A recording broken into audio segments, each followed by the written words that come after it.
Eileen Carol Wuornos nació en Rochester, Michigan, el 29 de febrero de 1956.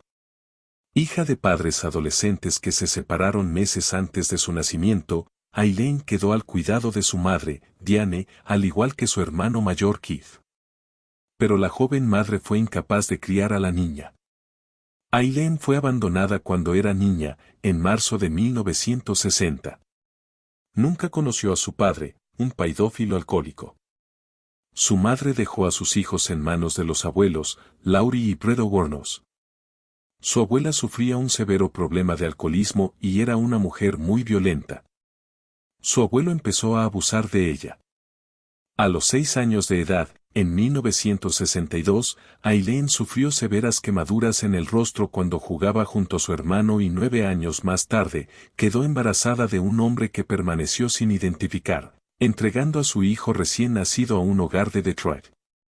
En esos mismos días, Eileen y su hermano dejaron la casa de los abuelos. Ella comenzó a viajar por todo el país e incapaz de mantenerse, empezó a trabajar en la calle como prostituta.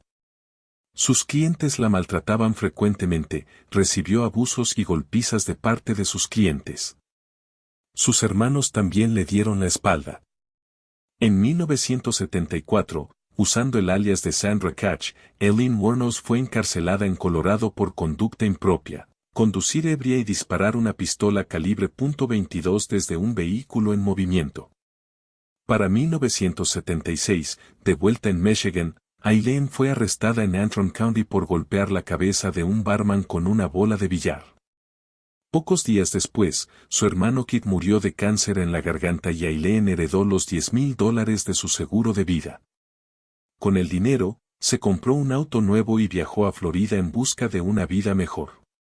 Pero no supo construirla. En 1981 Eileen cayó de nuevo en la cárcel, esta vez en Edgewater, Florida, por robar a mano armada una tienda. Salió de prisión 13 meses más tarde, en junio de 1983. Su siguiente arresto, en mayo de 1984, se debió al intento de cobrar cheques falsos en un banco de Key West. Siguieron detenciones por conducir sin licencia, robar un automóvil, resistirse al arresto, obstruir a la justicia y amenazar a un hombre con una pistola calibre 22 para robarle $200. A finales de 1986, en un bar de Daytona, Eileen Wuornos conoció a quien sería el amor de su vida, Terria Jolene Moore, una jovencita desubicada que la sedujo. Se enamoró de ella inmediatamente, creyendo que aliviaría su soledad y no la rechazaría como habían hecho los hombres, incluido su padre. Eileen quería tener un animalillo doméstico y mimaba a Tai, como la llamaba, disfrutando del poder que ejercía sobre su joven amiga. Ambas se hicieron amantes, su relación fue siempre tormentosa. Eileen, una empedernida delincuente, solo tenía un medio de conseguir el lujo que ansiaba proporcionar a Tai, y era el robo. Iba a combinar su inclinación al delito, su amor por Tai y su odio a los hombres, en un brebaje letal que diera satisfacción a sus apetitos emocionales. Voy a desquitarme de este mundo podrido de los hombres, dijo jactándose a Cannonball, el tabernero de El Último Recurso, un bar para motociclistas e integrantes de la pandilla Ángeles del Infierno que siempre frecuentaba. Él no le dio demasiada importancia. Estaba acostumbrado a las borracheras de Eileen y a sus periodos de drogadicción y sabía que le provocaban aquellos sonoros accesos de odio hacia los hombres. Por esa época la bautizaron como la Mujer Araña, por su afición a vestirse con prendas de cuero negro y su odio a los hombres. El barman, un hombretón de casi 2 metros, tenía la misma opinión sobre la Mujer Araña. Yo sabía desde el principio que odiaba a los chicos. Aunque eso era asunto suyo. Tenía una boca terriblemente sucia, pero no le hacíamos caso. De ahí en adelante las andanzas delincuentes de la pareja se multiplicaron con rapidez. Eileen recurrió a varios nombres falsos y junto a Tyria sumaron incidentes de todo tipo con la policía, desde conducir sin licencia hasta amenazas telefónicas a empleados de supermercado. Para 1989, Eileen Wuornos era una mujer de carácter agresivo y fácilmente irritable, que viajaba siempre con una pistola en su bolso y que trabajaba en forma esporádica en bares y paradas de camiones. El 30 de noviembre de ese año, un electricista de 51 años de nombre Richard Mallory, conocido por su afición al alcohol y a las mujeres, fue visto con vida por última vez. Al día siguiente su coche fue encontrado junto a su billetera, documentos personales, una botella vacía de vodka y varios condones. Fue hallado en los bosques cercanos a Adonabac con 3 disparos en el pecho efectuados por una pistola calibre 22. Esas pistas, sin embargo, no llevaron a la policía a descubrir al culpable. El caso se archivó y permaneció sin novedades hasta el 1 de junio de 1990, cuando un hombre desnudo fue hallado muerto cerca de Tampa, con 6 disparos de una pistola calibre 22. Cuando la policía lo identificó como David Spears, de 43 años de edad, ya había aparecido un tercer cuerpo desnudo de un hombre de 40 años asesinado con 9 tiros de un arma del mismo calibre. La cuarta víctima se llamaba Peter Sims y era un hombre de 65 años, que fue visto por última vez cuando salió de su casa en Florida para ir a visitar a unos parientes en Arkansas. Su coche aparecería un mes más tarde, chocado y abandonado. Testigos contaron a la policía que a bordo del auto iban 2 mujeres, una rubia y otra de pelo castaño oscuro, y entregaron información para realizar un retrato hablado. La mujer rubia iba herida, y una huella de su mano ensangrentada quedó grabada en el auto. Un año después, otros 6 cuerpos asesinados en forma similar fueron descubiertos. Todas las víctimas eran hombres de mediana edad que aparecieron muertos cerca de alguna ruta o camino. Todos habían sido robados y asesinados con una pistola calibre 22 y cerca siempre había preservativos. El FBI sospechó desde un comienzo que los crímenes habían sido perpetrados por una o 2 mujeres. El móvil de los homicidios, sin embargo, no estaba claro. Aileen siempre llevaba a sus víctimas a un sitio despoblado, los amenazaba con un arma, los obligaba a hincarse frente a ella, los goleaba hasta que ellos terminaban llorando y suplicando por sus vidas, y después los asesinaba dándoles 9 tiros. En noviembre de 1990 se obtuvieron los primeros retratos hablados de la posible pareja de asesinas. La policía consultó sus bases de datos y el sargento Brian Dedes confeccionó el programa para reunir todos los datos obtenidos del público tras la publicación de los retratos. Se quedó sorprendido al enterarse del número de mujeres vagabundas que merodeaban por Florida, pero tuvo la satisfacción de ver aparecer a las 2 sospechosas, aunque con nombres supuestos, en muchos de sus listados. Entonces Dedes decidió comprobar si estaban relacionadas con otros delitos. No pasó mucho tiempo antes que diversos testigos reconocieran en ellos a Terry J. Moore, de 28 años de edad, y a Eileen Wuornos, de 34. Ambas vivían a la deriva en diversas localidades del estado de Florida y seguían siendo amantes. Los hombres asesinados de forma similar en el estado de Florida ya eran 9. Cada hombre había recibido 9 balazos y en el asiento trasero de los coches aparecía el envoltorio de un preservativo.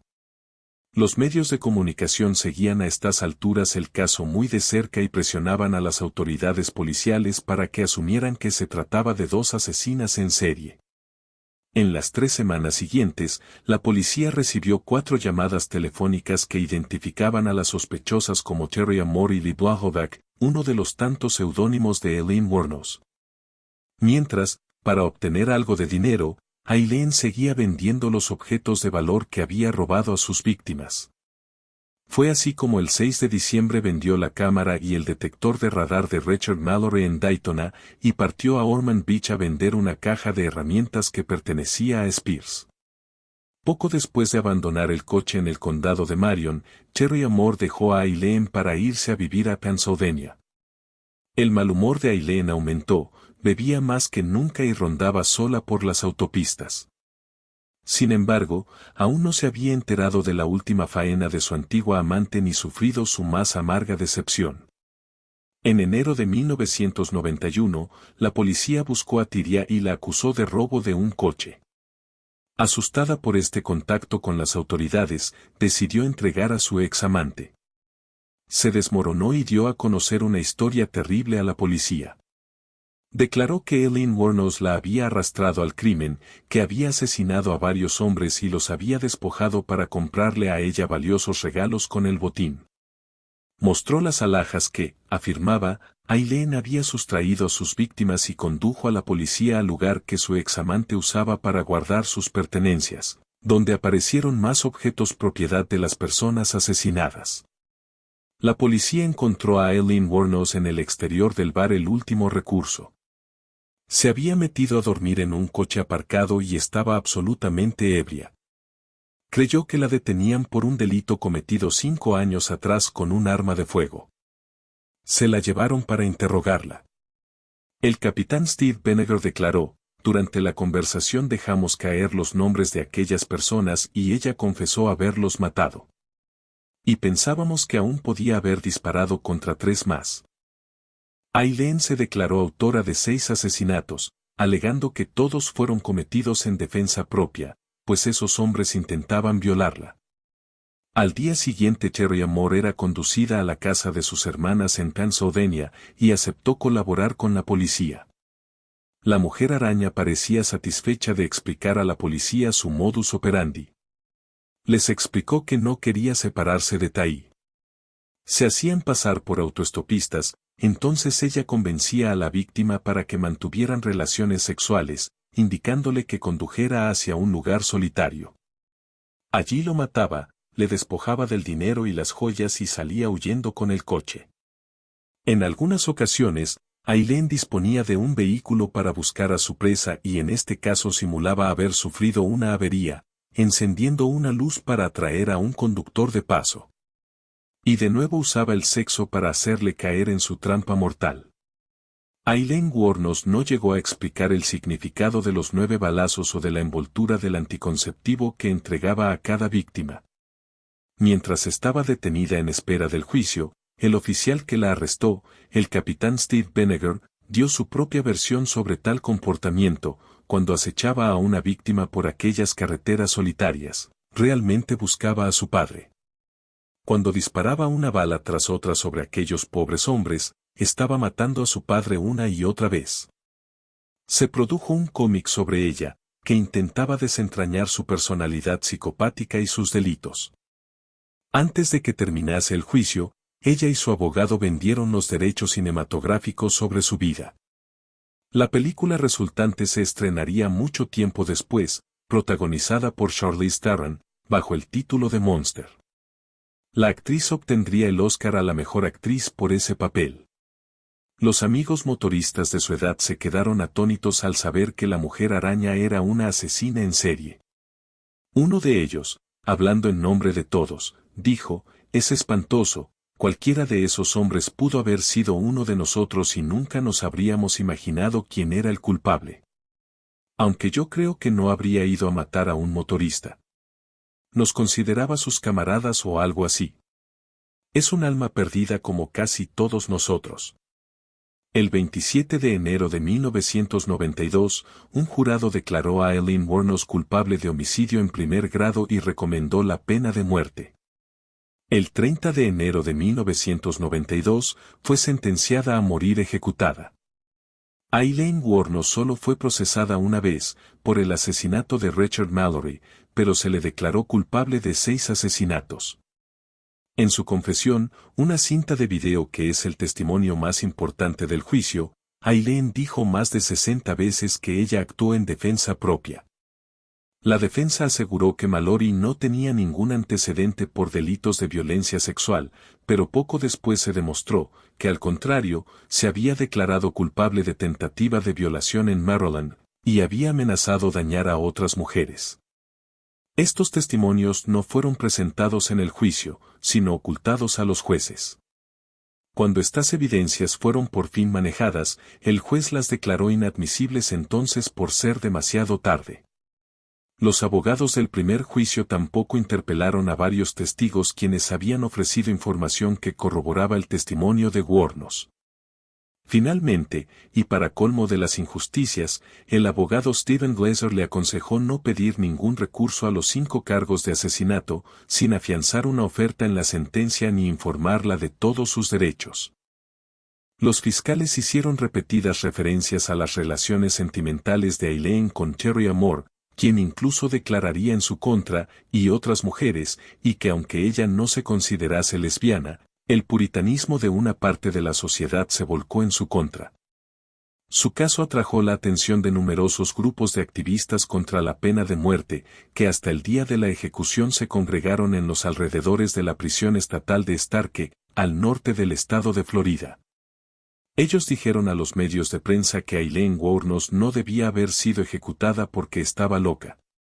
Según los activistas, una persona en ese estado mental debería ser internada en un establecimiento psiquiátrico de por vida, pero no ser sometida a la pena de muerte.